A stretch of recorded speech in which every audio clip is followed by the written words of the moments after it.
Jeigu pirmas prioritetas, pirmas svarbiausias dalykas visų mūsų gyvenime turi būti tai, kas atneša mums tą pyragą. Tai antras prioritetas turėtų būti tarnavimas žmonėms. Mano supratimu. Viešpatis ir kūrėjas kaip pirminis šaltinis visą ko, kaip svarbiausias dalykas. Pirma mintis atsibudus ir paskutinė prieš užmiegant galbūt ir tarnavimas kitam.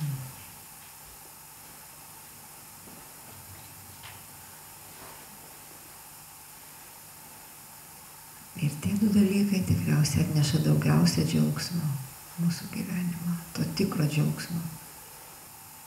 Tikrą džiaugsmą duoda davimas.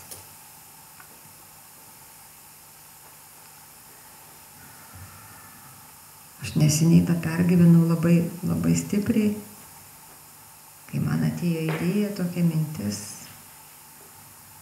Buvo kovo 7 vakaras ir man atėjo mintis rytojaus dieną nupirkti 100 rožių ir išdalinti jas onkoginekologinėm ligom sergančiom moterim. Ir aš tą padariau.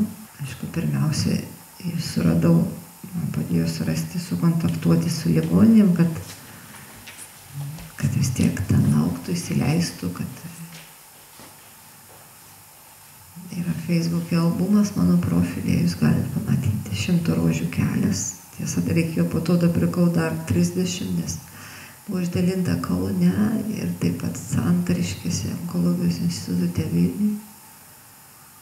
Ir dabar, tiesiog dabar taip galvojant, aš išdalinau tą 130 rožių. Ir palyginus, kad jeigu aš būčiau gavus 100 rožių nuo kažko, tai tas džiaugsmas tai būtų tikrai daug mažesnis. Bet tai manoma palyginti, kai tą pirmą tą padarai. Ir tada, dabar man taip lyginasi.